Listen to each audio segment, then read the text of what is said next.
নমস্কার। বৃহস্পতি টিভির ব্যক্তি ও ব্যক্তিত্ব বিভাগের অনুষ্ঠানে আপনাদের সকলকে জানাই স্বাগত। তুমি আছো কোন পাড়া, তোমার পাইনে যে সাড়া, পথের মাঝে হা করে যে রইলে হে খাড়া, তুমি আছো কোন পাড়া। রোদে প্রাণ যায় দুপুর বেলা, উদরে ধরেছে জ্বালা, এর কাছে কি হৃদয় জ্বালা, তোমার সকল সৃষ্টি ছাড়া। রাঙা অধর নয়ন কালো, ভরা পেটেই লাগে ভালো, এখন পেটের মধ্যে নাড়িগুলো দিয়েছে তারা, তুমি আছো কোন পাড়া, তোমার পাইনে যে সাড়া।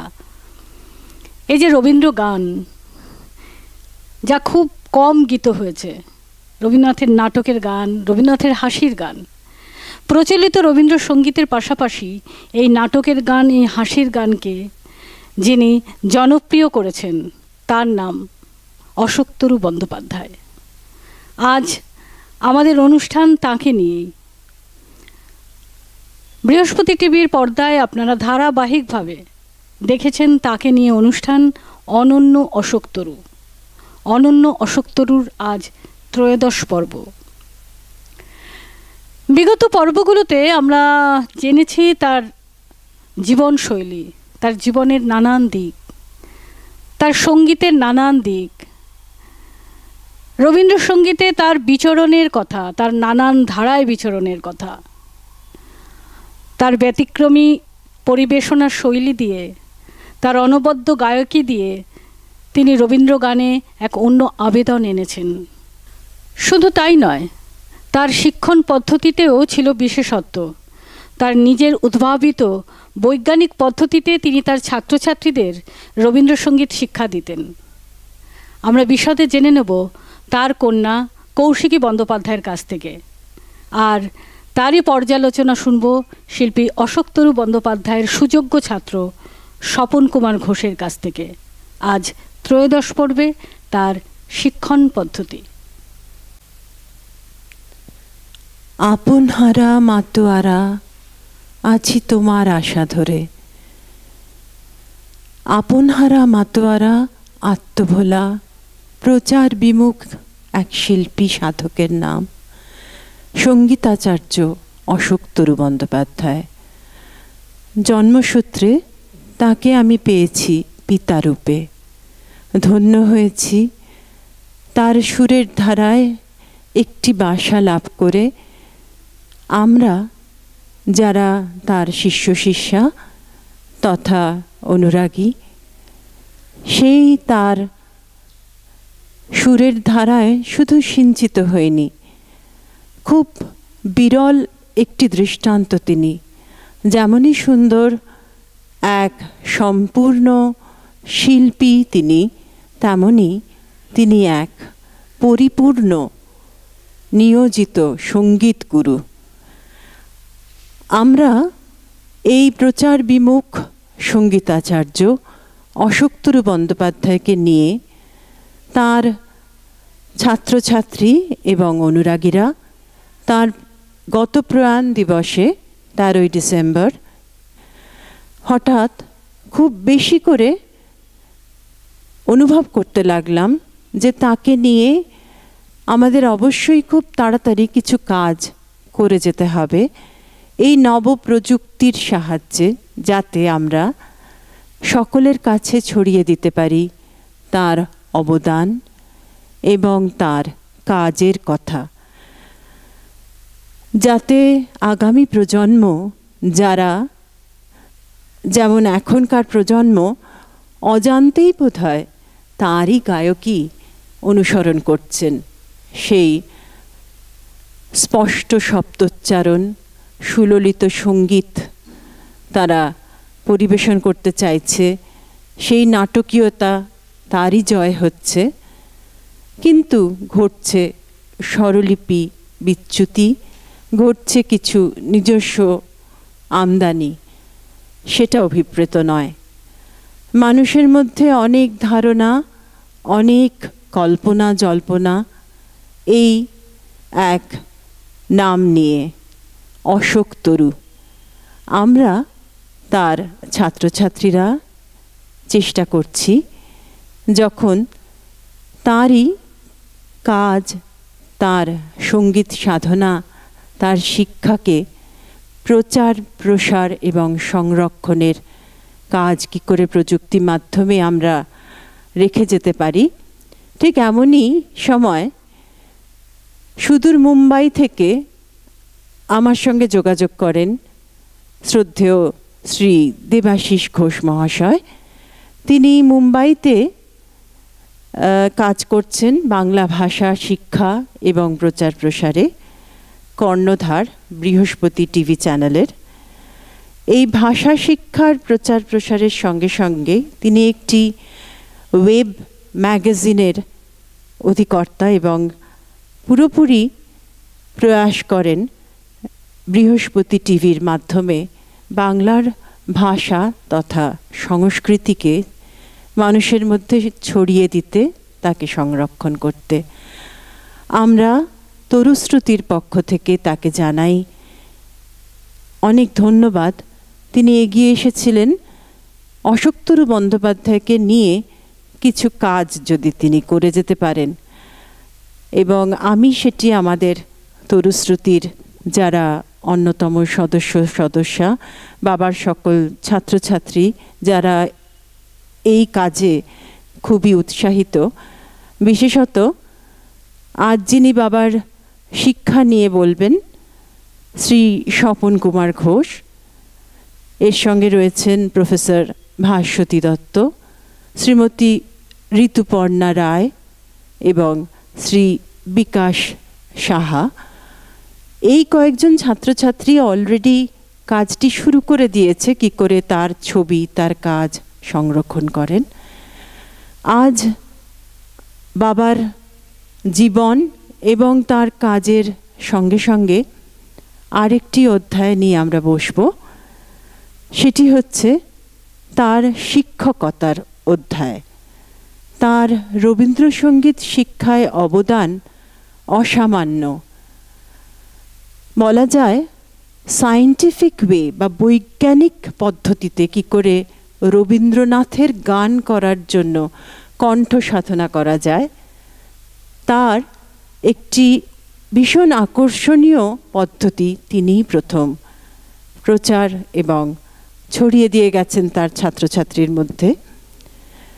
আর তার একটি বিশেষ দিক ছিল, তিনি বুঝতে পারতেন কোন ছাত্রছাত্রী ঠিক কোন দিকে যাচ্ছে। কেউ খুব সুন্দর গান করেন, কেউ খুব সুন্দর গান শেখান, কেউ থিওরিটিক্যালি স্বরলিপির দিক থেকে খুব পাকা।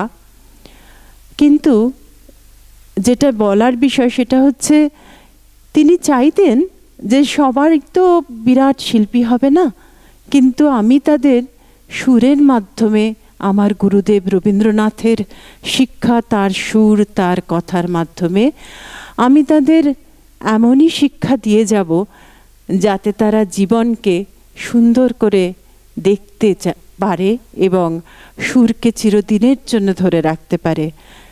বাবার একটি বিশেষ শিক্ষা পদ্ধতি, a guide to the unlocking of singing voice. আমাদের যে গান গাওয়ার জন্য কি করে কণ্ঠ সাধনা করতে হয়, মুখ না বিকৃতি করে, বড় করে হাঁ করে, অথচ সুরেলা করে, সেই রকম শিক্ষা, সেরকম সুরসাধনা তিনি শিখেছেন তার গুরু শ্রী সুরেশচন্দ্র চক্রবর্তী মহাশয়ের কাছ থেকে।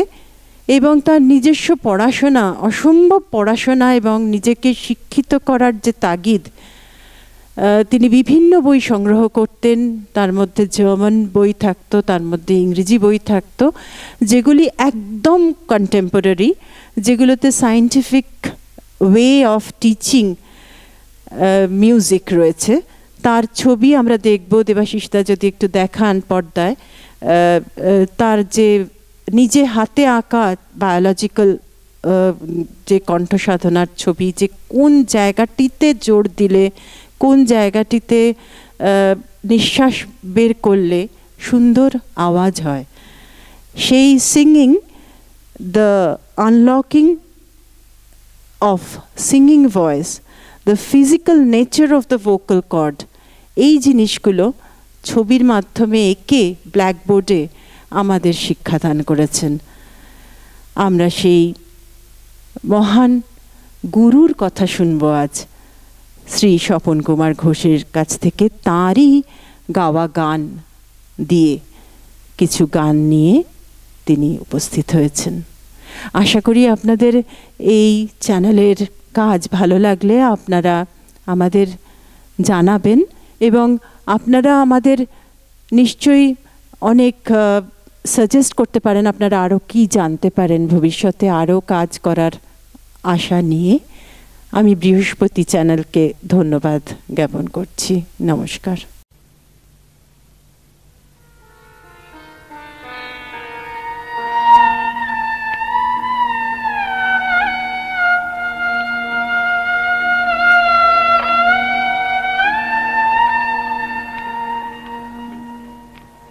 হৃদয়ে তোমার দয়া যেন পাই, হৃদয়ে তোমার দয়া যেন পাই, সংসারে যা দিবে মানিব তাই, হৃদয়ে তোমায় যেন পাই, হৃদয়ে তোমার দয়া যেন পাই।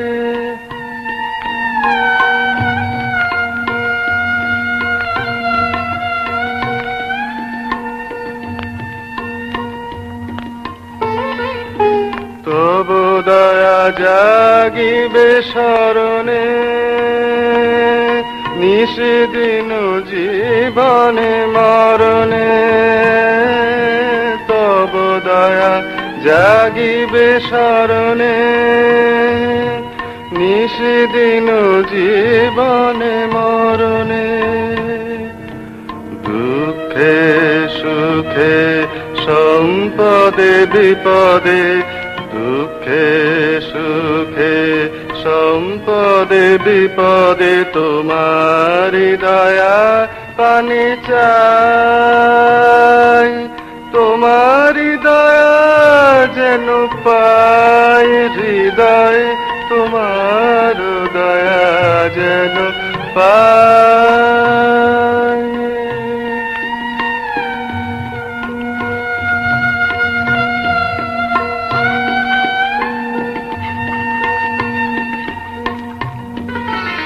তবু দয়া শান্তির নীরে, অন্তরে নামিবে ধীরে, তবু দয়া শান্তির নীরে,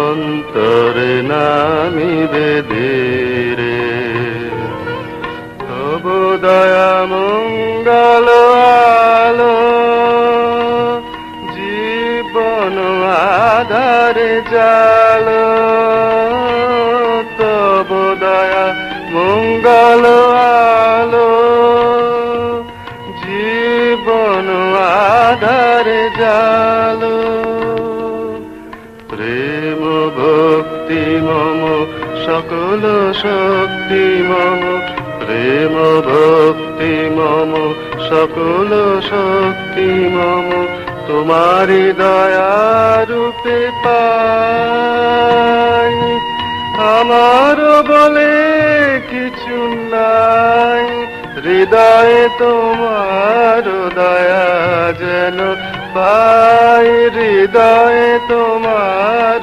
দয়া যেন পাই।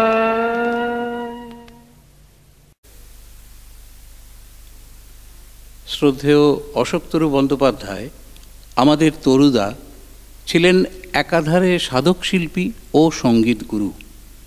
আমাদেরও তার কাছে এই একই প্রার্থনা, হৃদয়ে তোমার দয়া যেন পাই। আমার অনুভবে সর্বদাই তার দয়া বর্ষিত হয়ে চলেছে। আমরা যারা তার কাছে সঙ্গীত শিক্ষার সুযোগ পেয়েছি তারা নিঃসন্দেহে সৌভাগ্যের অধিকারী। ব্যক্তিগতভাবে গানের ক্ষেত্রে অশিক্ষিত ছাত্র ছিলাম আমি, কারণ কোনো রকম প্রাতিষ্ঠানিক শিক্ষা আমার ছিল না। কিন্তু যখন তার কাছে রবীন্দ্রসঙ্গীত শেখার আবেদন জানালাম এবং তিনি আমাকে ছাত্র হিসাবে গ্রহণ করলেন, আমি অভিভূত হয়ে গেলাম। যেহেতু আমার কোনো সাঙ্গীতিক শিক্ষা ছিল না, তরুদা আমাকে সুযোগ দিয়েছিলেন তার প্রতিটি ক্লাসে বসে শুনবার এবং শিখবার। বৈজ্ঞানিক উপায়ে শ্বাসগ্রহণ, কণ্ঠস্বর সাধনা, স্বরপ্রয়োগ, স্বরের ওপর বাণীর স্বরবর্ণের এবং ব্যঞ্জনবর্ণের উচ্চারণ, স্বরাভ্যাস, স্বরলিপি পাঠ, বাণীর অর্থ বুঝে জ্যোতির ব্যবহার ও স্বরক্ষেপণ, এই বিষয়গুলি কত সুন্দর করে শিখিয়েছিলেন তার ফল এখন বুঝতে পারি। শ্বাসগ্রহণ সম্বন্ধে বলতেন, মুখ বন্ধ করে নাক দিয়ে শ্বাস গ্রহণ করতে হবে এবং সেটা ধারণ করতে হবে এবং ত্যাগের সময় একটা নিয়ম মেনে চলতে হবে এবং 1, 2, 3 করে গুনে গুনে দেখিয়ে দিতেন কিভাবে শ্বাস গ্রহণ এবং ত্যাগ করতে হবে।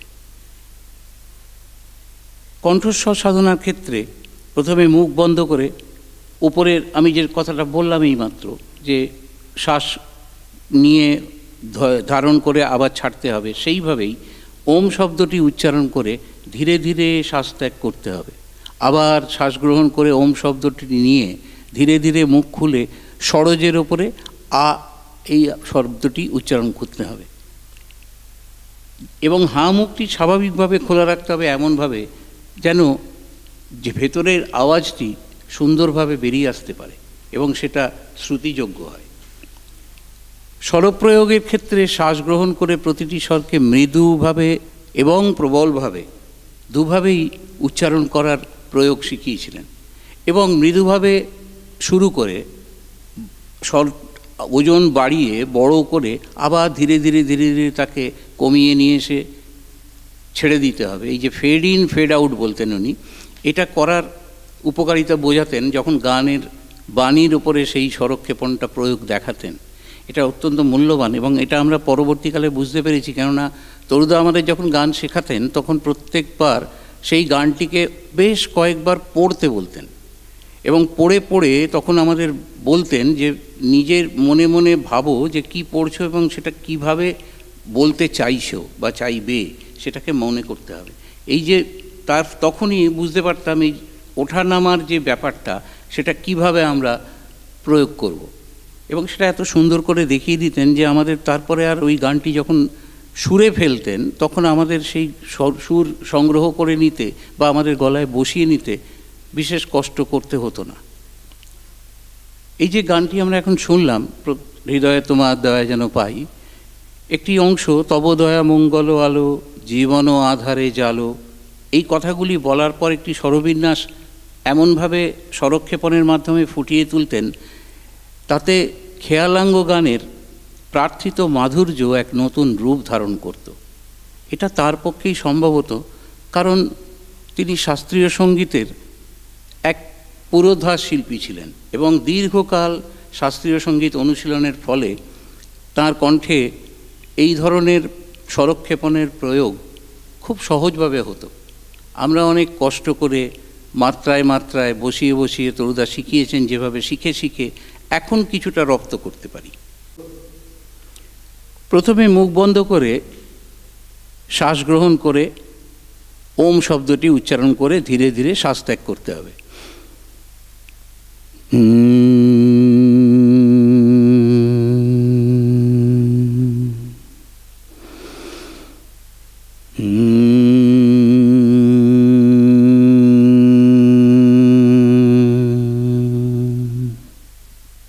এবার ওম শব্দটি শুরু করে ধীরে ধীরে মুখ খুলে সরজের উপরে আ শব্দটি উচ্চারণ করব।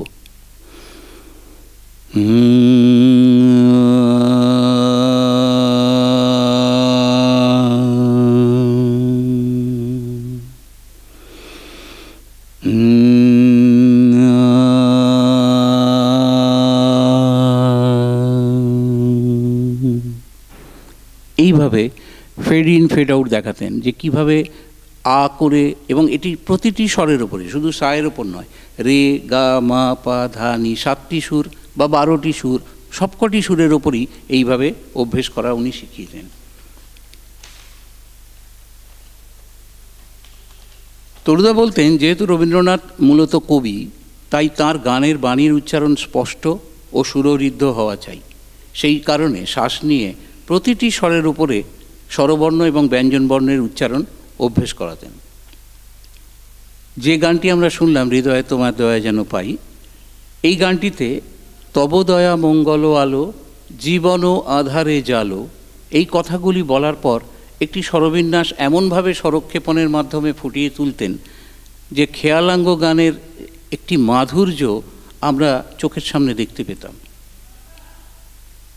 আমি এই অংশটি একটু করে দেখাবার চেষ্টা করছি।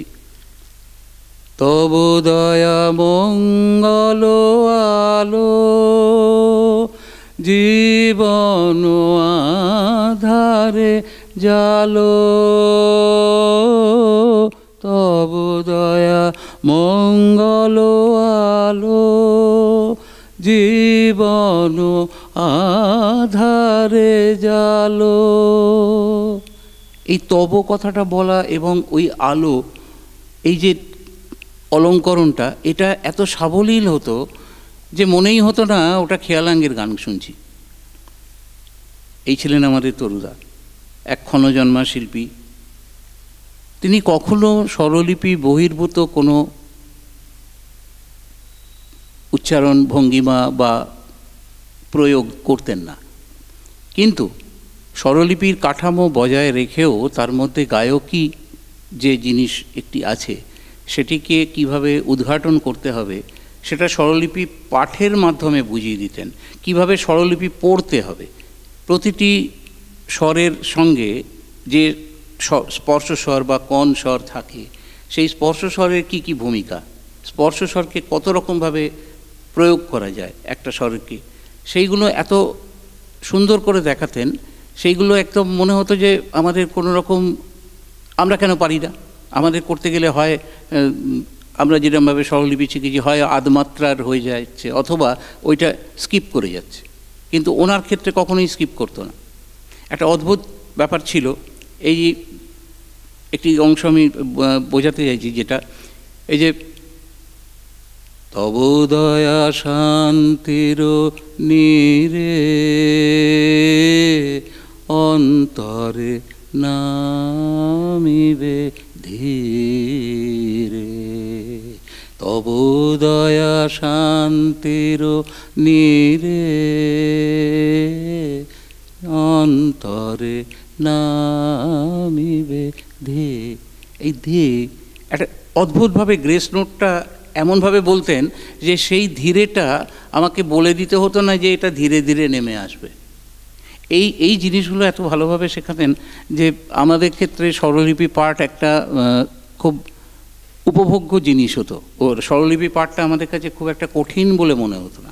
তার কারণ হচ্ছে উনি এমনভাবে পড়তে শিখিয়েছিলেন, মাত্রায় মাত্রায় কী করে স্বরলিপি পড়তে হবে, মাত্রা কী করে কর গুণে বোঝাতে হবে, বুঝতে হবে। প্রতিটি তাল কর গুণে গুণে শেখাতেন, যে তার মাত্রা বিন্যাস যা আছে কখনোই আঙুলের 4টি কর একসঙ্গে গোনা হবে না। যদি দাদরা 3-3 ছন্দে হয় তাহলে প্রথম আঙুলে 3টি কর গুনবো, দ্বিতীয় আঙুলেও 3টি কর গুনবো, কখনোই 1, 2, 3, 4, 5, 6 গুনবো না। এই যে বিষয়গুলো শেখাতেন, এর ফলে আমাদের যে কোনো তালের অনেক কঠিন কঠিন তালও, ধ্রুপদাঙ্গ গানের, খেয়ালাঙ্গ গানের যে সমস্ত তাল আছে সেগুলোকেও আমাদের অভ্যাস করতে খুব একটা বেগ পেতে হয়নি। এইটা আমাদের একদম তরুদা আমাদের মজ্জার মধ্যে ঢুকিয়ে দিয়ে গেছেন। এই জন্য আমরা চিরকাল তরুদার কাছে কৃতজ্ঞ থাকব। রবীন্দ্রনাথের গান কয়েকটি অঙ্গের উপরে রচিত হয়েছে: ধ্রুপদাঙ্গ, খেয়ালাঙ্গ, কীর্তনাঙ্গ, বাউলাঙ্গ। তরুদা উপমা দিয়ে বুঝিয়ে দিতেন এগুলো কেন অঙ্গ কথাটা ব্যবহার করা হয়েছে, কেন ধ্রুপদাঙ্গ, কেন খেয়ালাঙ্গ, কেন কীর্তনাঙ্গ, কেন বাউলাঙ্গ। এমনও তো হতে পারতো রবীন্দ্র ধ্রুপদ, রবীন্দ্র খেয়াল, কিন্তু তা তো বলেননি। কেন বলেননি? রবীন্দ্রনাথ ধ্রুপদের যাবতীয় জিনিস, অলঙ্করণ, তার চলন সব নিয়েছেন, কিন্তু ধ্রুপদ খেয়ালের আলাপ বিস্তার, নোমতম টানানানা করে যে আলাপ বিস্তার করা হয়, সেগুলো রবীন্দ্রনাথ সযত্নে পরিহার করেছেন। তিনি তার গানে তার বাণীর কাব্যরসকে বজায় রেখে যে অলঙ্করণগুলি দরকার সেই অলঙ্করণগুলি গ্রহণ করেছেন। এমনও দেখা গেছে বেশ কিছু তাল আছে ধ্রুপদাঙ্গ তাল, যেগুলো ধ্রুপদের সঙ্গেই বাজে, যেমন ঝাঁপতাল, তেওড়া, এই ধরনের গানগুলি। কিন্তু আবার রবীন্দ্রনাথ ওই ধ্রুপদের তাল, ঝাঁপতালকে নিয়েছেন বা তেওড়াকে নিয়েছেন, কিন্তু সেটা ধ্রুপদাঙ্গ গান নয়, সেটা একেবারেই অন্য অঙ্গের গান। এমন আছে প্রেমের গান হয়তো একটা আমি একটা দেখাতে পারি। ঝাঁপতালে আমরা যেমন গাই যে তোমারে করিয়াছি জীবনের ধ্রুবতারা, এটা কিন্তু ধ্রুপদাঙ্গ নয়। এটাকে রবীন্দ্রনাথ, এই গানটিকে রবীন্দ্রনাথ রেখেছেন প্রেম পর্যায়েতে। ধ্রুপদাঙ্গের গান বেশিরভাগই পূজা পর্যায়ের গান, কিন্তু এই গানটি প্রেম পর্যায়। আরেকটি গান আছে খুব একটু অন্যরকম চলনে যায়, কিন্তু ধ্রুপদের তালে, ঝাঁপতালে, ওই আখিরে ওই আখিরে ফিরে ফিরে চেও না ফিরে যাও, কি আরো রেখেছ বাকি রে ওই আখিরে ওই আখিরে। শুনে কি ধ্রুপদ মনে হয়? কেমন যেন ঠুংরি ঠুংরি চাল। এই যে বাচন ভঙ্গিটা, বলার ধরনটা তরুদা এই গানটাতে এমনভাবে প্রয়োগ করেছেন যেখানে ধ্রুপদ বলে মনে তো হয়ই না, খেয়ালও মনে হচ্ছে না, কিন্তু একটা ঠুংরির চাল, তাল কিন্তু ধ্রুপদের ঝাঁপতাল। এই যে বিষয়গুলো এত মানে ক্রিটিক্যালি বোঝাতেন, আমাদের বলতেন যে এইটার সঙ্গে ধ্রুপদের এই হলো বেসিক তফাৎ। আবার যখন জাগে না তো জোছনা রাতে করতেন, একেবারে পিওর ধ্রুপদ গাইতেন, ধামার তাল ধামারের মতো করে গাইতেন। এটা আমরা তরুদার কাছে শিখেছি এবং সৌভাগ্যের অধিকারী বলে মনে করি নিজেদের, যে এই ধরনের বিন্যাসগুলো উনি আমাদের বুঝিয়ে দিয়ে যেতেন। এবং এই যে গানগুলো আজকে আলোচনা আরও হবে, তার মধ্যে দিয়ে আমি দেখাবার চেষ্টা করব যে কিভাবে এই অঙ্গের গানগুলিকে উনি প্রয়োগ করতেন। একটি গান ধ্রুপদের ওপরই আছে, আমরা সেটি তরুদার মুখ গলাতেই শুনবো, শুনে আপনারা বুঝতে পারবেন যে কিভাবে আভোগে, এই গানের আভোগে যে ধ্রুবপদ দিয়েছ বাঁধি, এই যে গানটি আছে এখনই বাজাবো, এবং তাতে দেখাবো যে আভোগে কোমলনী থেকে শুদ্ধনীতে চড়ছেন, তাতে কীরকম কীভাবে চড়ছেন এটা আপনারা একটু অনুধাবন করলেই বুঝতে পারবেন। যে ধ্রুবপদ দিয়েছ বাঁধিটা একটু আমরা শুনি।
এই গানটিতে আবগে রয়েছে,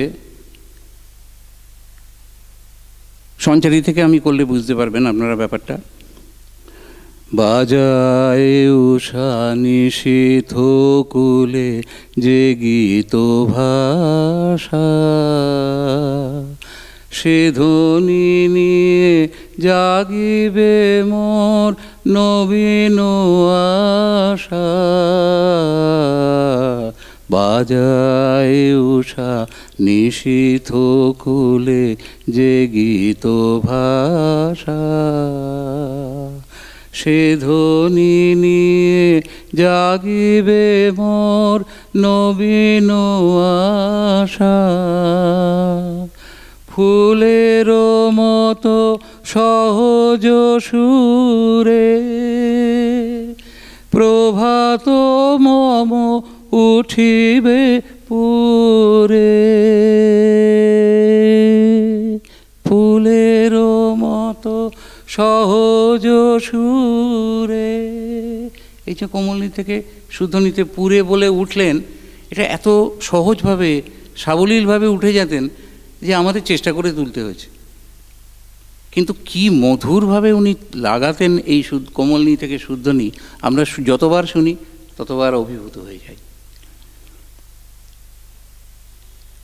খেয়ালাঙ্গ গান, আমার হৃদয় তোমার দয়া যেন পাই যেমন শুনলাম, সেরকম আরেকটি গান উনি করেছিলেন, সুখহীন নিশিদিন পরাধীন হয়ে।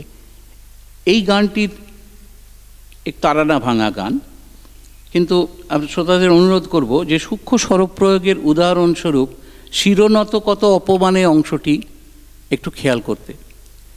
তরুদার জলদগম্ভীর কণ্ঠের মাধুর্যের অভিব্যক্তি কি অনির্বচনীয় ভাবের সৃষ্টি করে, সেটা ওই অংশটা শুনলেই আপনারা বুঝতে পারবেন। তরুদার গুরুগম্ভীর কণ্ঠে কীর্তনের মাধুর্য বর্ণনা করা খুবই দুরূহ কাজ। একটি গান আমরা শুনব, ভালোবেসে সখী নিভৃতে যতনে। এই গানটিতে আমারও পরাণে যে গান বাজিছে এবং আমারও স্মরণ শুভ সিন্দুরে একটি বিন্দু এঁকো, এই যে বলার যে অভিব্যক্তি অনুভব যদি না আসে তাহলে ওইভাবে প্রয়োগ হয় না। ভালোবেসে সখী নিভৃত যতনে আমার নামটি লিখো তোমার মনের মন্দিরে। আমারও পরাণে যে গান বাজিছে তাহারি তালটি শিখো তোমার চরণ মঞ্জিরে। ভালোবেসে সখী নিভৃতে যতনে আমার নামটি লিখো তোমার মনের মন্দিরে। এটা আমাদের পক্ষে গেয়ে বলাটা সম্ভব নয়, যেটা তরুদা পারতেন। আবার ঠিক সেরকমই আমারও স্মরণ শুভ সিন্দুরে, আমারও স্মরণে শুভ সিন্দুরে একটি বিন্দু একটি বিন্দু। এই যে কিরকম একটা যেন ছুঁড়ে ছুঁড়ে উচ্চারণ করা হচ্ছে, একটি বিন্দু, শুধুমাত্র একটি বিন্দুতে সমস্ত গায়কই ওই একটা জায়গায় এনে যেন উনি ঘনীভূত করে দিচ্ছেন। একটি বিন্দু, এই বলার ধরন অনেক কষ্ট করে উনি আমাদের রপ্ত করিয়েছেন। এর জন্যে কৃতিত্ব তার, না পারার দায় আমার। বাউলাঙ্গ গান আরেকটি বিশেষত্ব, যে তরুদা কিভাবে বাউলের গান গাইতে হবে সেটা বলতেন। বলছেন কীর্তনের চলনটা একরকম, তার ভাব, তার স্বরক্ষেপণ, তার মিষ্টত্ব আলাদা। বাউলের গান, তার গানেরও চলন আলাদা, বলার ধরনও সেই জন্যে আলাদা। আমরা প্রায়ই একটা গান করি, সেটা আমরা অন্য একটি গান শুনবো, তোমার সুরের ধারা, কিন্তু আরেকটি গান পাগলা হওয়ার বাদল দিনে বা পাগল আমার মন নেচে ওঠে, এই যে গানটা আমরা করি, সেটাতে উনি দেখাতেন পাগলা হাওয়ার বাদল দিনে পাগল আমার মন জেগে ওঠে, এই এটা কিন্তু স্বরলিপিতে শুধুমাত্র স্বর দুটি বলে দেওয়া আছে, কিন্তু এই যে এটা বাউলের অলঙ্করণ, বাউলের অঙ্গ। এটা যদি আমি ওই গানে না দিই তাহলে আর বাউলাঙ্গ গান করার কোনো মানে হয় না। এটা তরুদা বোঝাতেন। আমরা একটি গান শুনব, তোমার সুরের ধারা ঝরে যেথায় তারি পারে। গানটি শুনলেই আমি নিশ্চিত আমাদের সব কথা বলা বন্ধ করে তার ধ্বনি কানে আর মনে ভরে নিতে চোখ নিজে হতেই বুঝে যাবে।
তরুদার কথায় রবীন্দ্রনাথ তাঁর প্রকৃতির গানে বাণী ও সুর দিয়ে ছবি এঁকেছেন।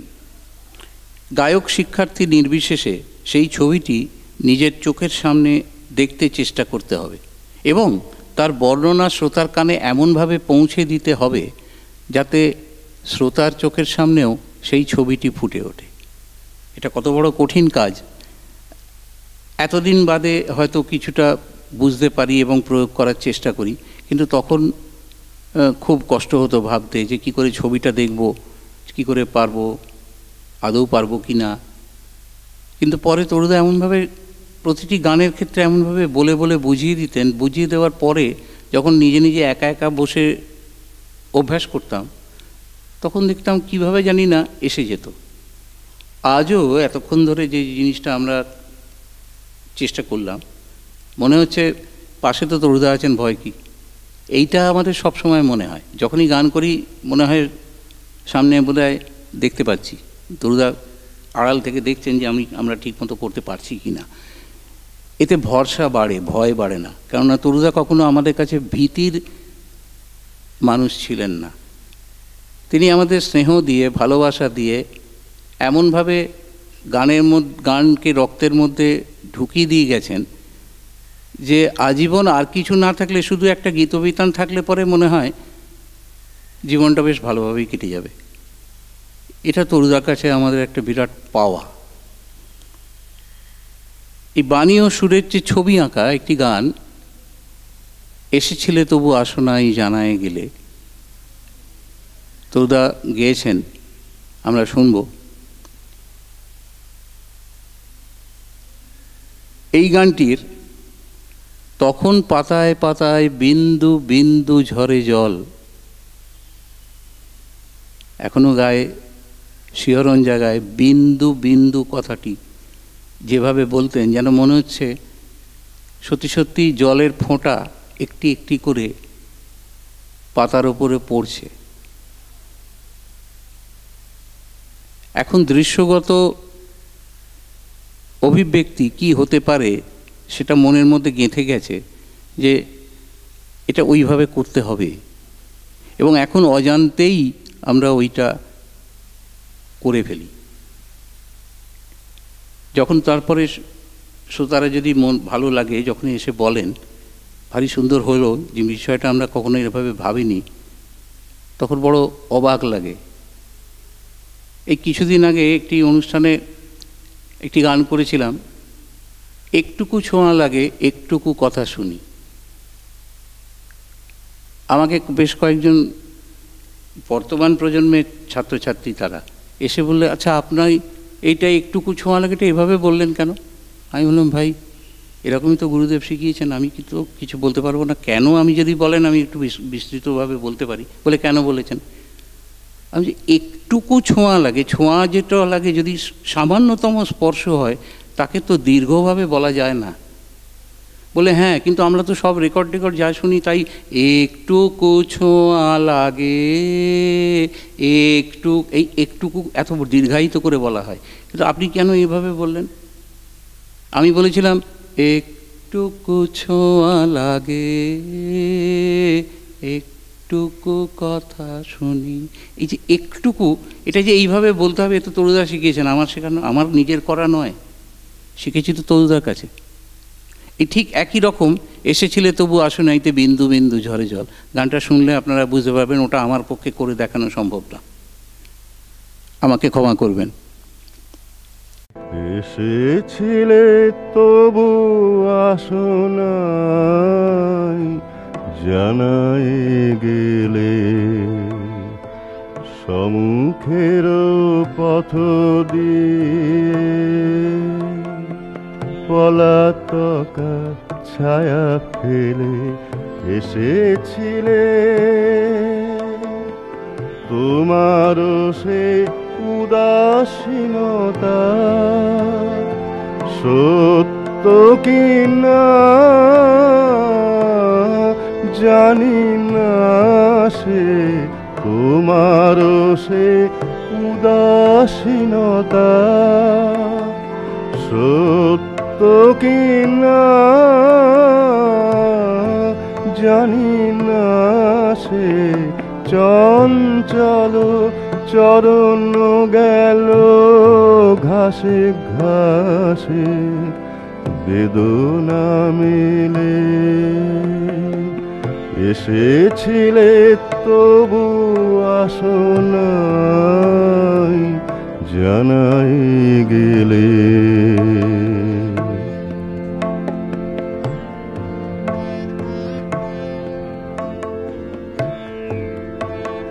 তখন পাতায় পাতায় বিন্দু বিন্দু ঝরে জল, শ্যামল বনান্ত ভূমি করে ছল ছল। তখন পাতায় পাতায় বিন্দু বিন্দু ঝরে জল, শ্যামল বনান্ত ভূমি করে ছল ছল। তুমি চলে গেছো ধীরে ধীরে সিক্ত সমীরে, তুমি চলে গেছো ধীরে ধীরে সিক্ত সমীরে। পিছনে নিপবিথিকায়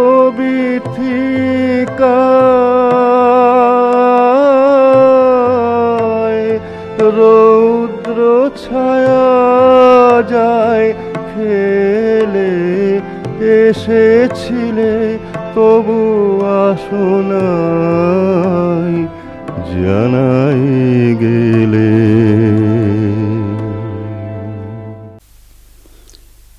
প্রেম পর্যায়ের একটি গান, ও যে মানে না মানা।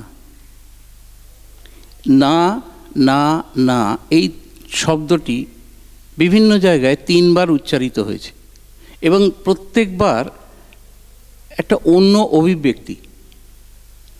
এটা শিখেছি তরুদার কাছেই, জানতে পেরেছি তরুদার কাছে। আগে কখনো ভাবিনি, এর এত ভেবে তো গান কখনো শুনে শুনে করতাম না।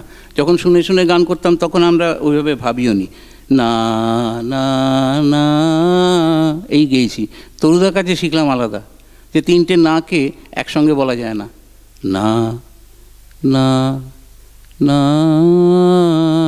এটা একবার, আবার একবার না না না। শেষকালে যখন একেবারেই যেতে দেব না এই অভিব্যক্তি, তখন না না না। এই যে 3টে নায়ের 3 বার 3 রকমভাবে বলতে পারা আমার পক্ষে বলা খুব মুশকিল হচ্ছে, কিন্তু এ বোধহয় তরুদার পক্ষেই সম্ভব ছিল। আমরা ভেতরে যদি নিয়ে থাকতে পারি সেটা আমাদের সৌভাগ্য, যদি না নিতে পারি নিজেদের দুর্ভাগ্য।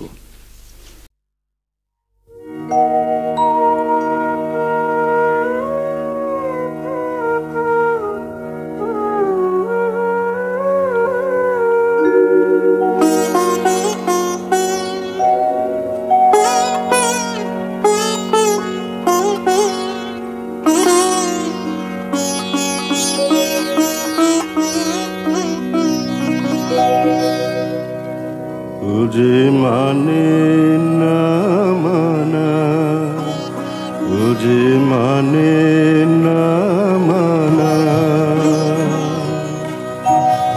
আঁখি ফিরাইলে বলে না না না, ও যে মানে না মানা, ও যে মানে না মানা।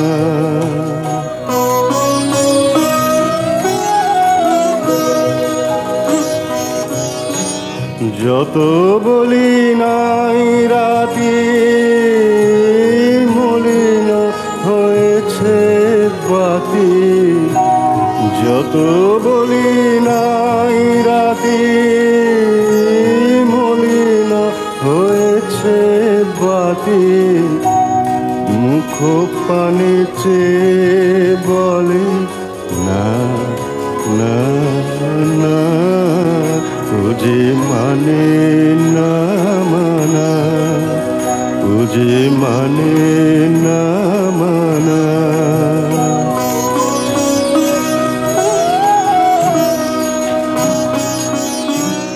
বিদুর বিকল হয়ে খেপা পবনে ফাগুন করেছে হাহা ফুলের বনে,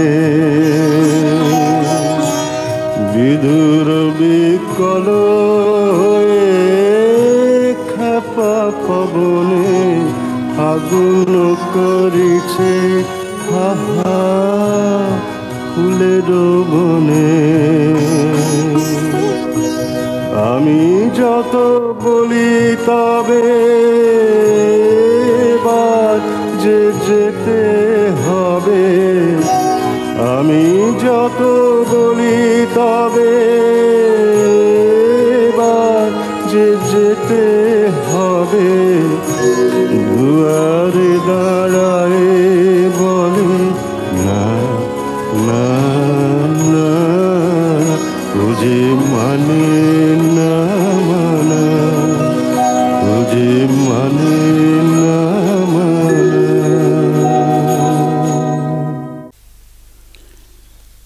সঙ্গীত গুরু অশোকতরু বন্দ্যোপাধ্যায়ের পুরুষালী কণ্ঠে টপ্পাঙ্গের গান যে কি মোহময় পরিবেশ সৃষ্টি করতে পারে তার উদাহরণ আমার মনে হয় একটি গান, আহা তোমার সঙ্গে প্রাণের খেলা।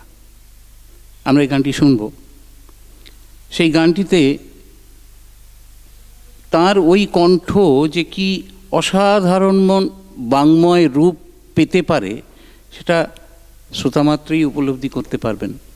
এবং আমার মনে হয় ওই গান শুনতে শুনতে যদি আমরা ভেতরে ঢুকে যাই তাহলে চোখের জল আটকাতে পারবো না।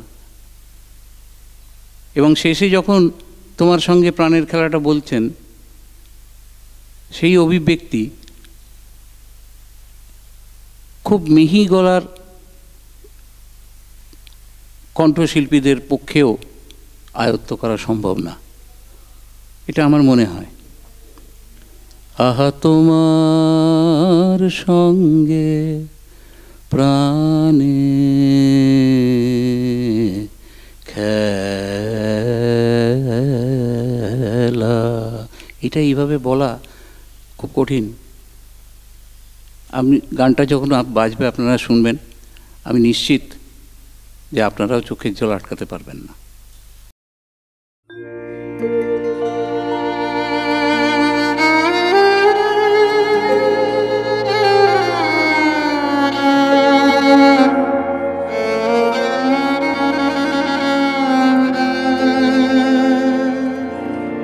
আহা তোমার সঙ্গে প্রাণে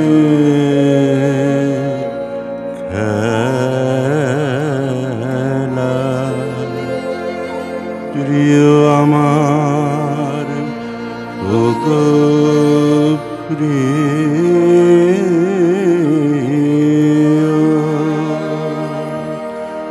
বড় উতলা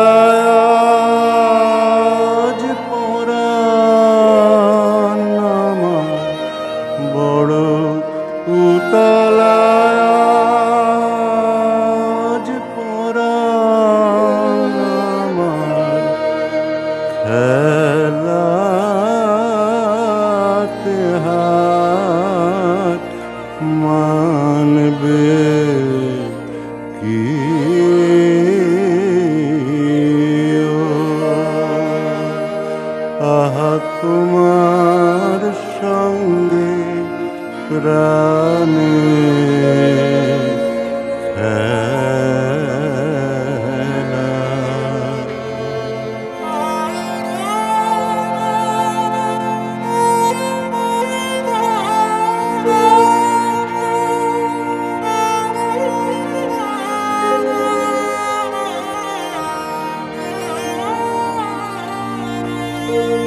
কেবল তুমি কি গো এমনি ভাবে রাঙিয়ে মোরে পালিয়ে যাবে, কেবল তুমি কি গো এমনি ভাবে রাঙিয়ে পালিয়ে যাবে, তুমি সাধ করে নাথ ধরা দিয়ে, তুমি সাধ করে নাথ ধরা দিয়ে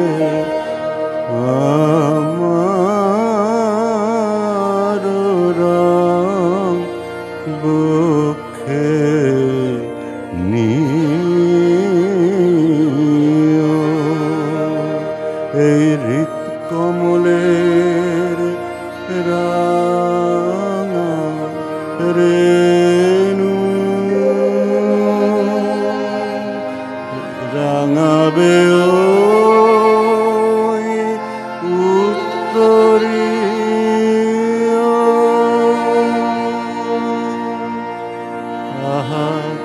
তোমার সঙ্গে প্রাণে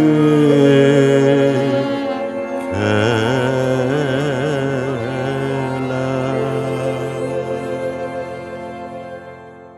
একটি গান আনন্দধারা বহিছে ভুবনে,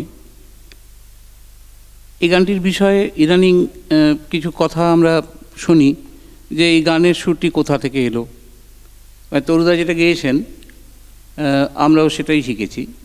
ইন্দিরা দেবী চৌধুরানীর কৃত স্বরলিপি এবং স্বরবিতান 45 নম্বরে আছে। কিন্তু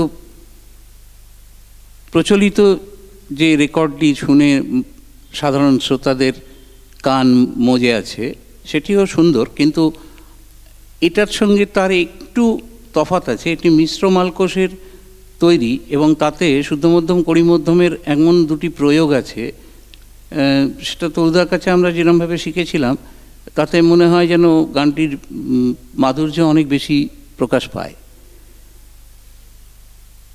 কোনো তর্কের মধ্যে না গিয়েই এই গানটি আমরা আরেকবার শুনবো, তাহলে বোঝা যাবে যে তফাৎটা কোথায়।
আজকের আমার বক্তব্যের ইতি টানব একটি গান উল্লেখ করে,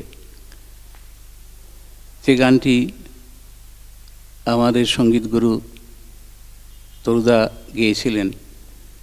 তাঁর সঙ্গীতগুরু শ্রদ্ধেয় শৈলজারঞ্জন মজুমদার মহাশয়ের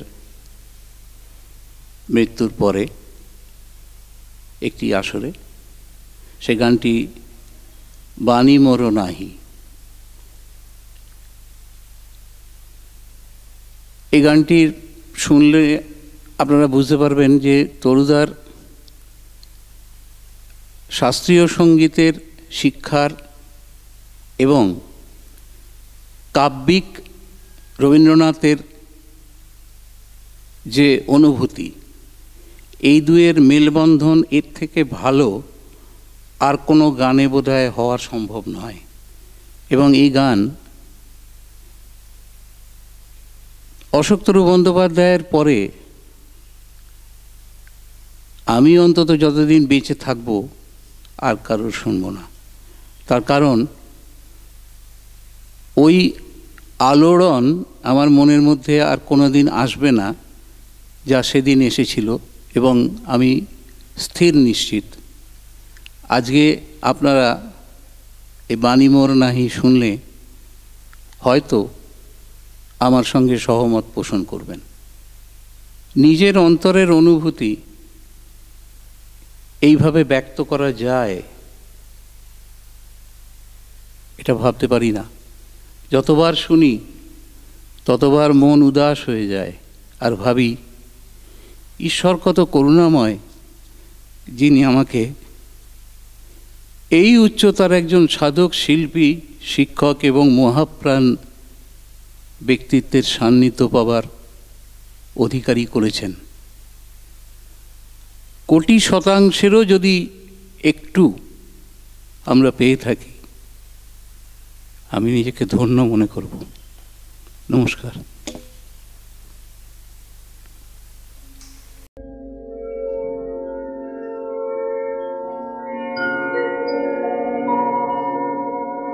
বাণী মোর নাহি নাহি স্তব্ধ হৃদয় বিছায়ে চাহিতে শুধু জানি বাণী মোর নাহি নাহি আমি অমাবি বাবরি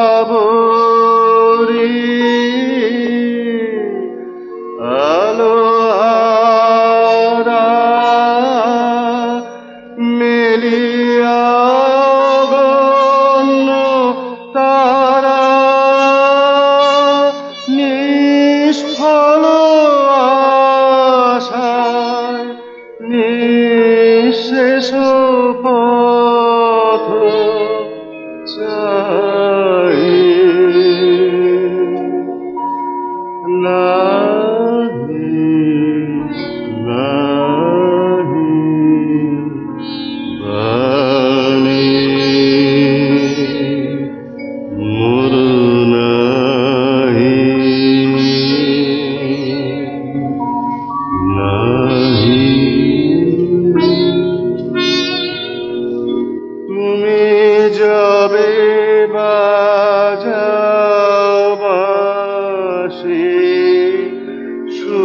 সুরাসে ভাসি নীরবতার গভীরে বিহ্বল বায়ে নিদ্রা সমুদ্র পারায়ে তোমার সুরের প্রতিধ্বনি তোমার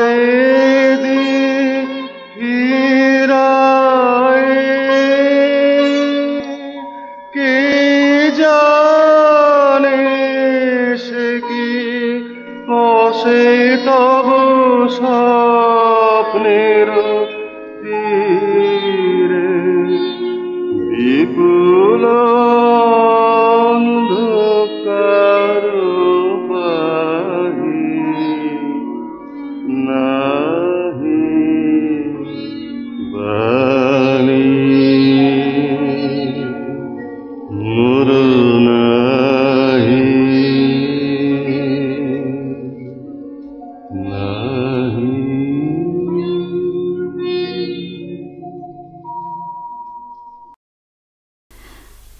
বৃহস্পতি টিভির ব্যক্তি ও ব্যক্তিত্ব বিভাগের অনুষ্ঠানে এমন সব ব্যক্তিদের আমরা নিয়ে আসি যাদের কর্মজীবন আমাদের প্রতিনিয়ত অনুপ্রাণিত করে।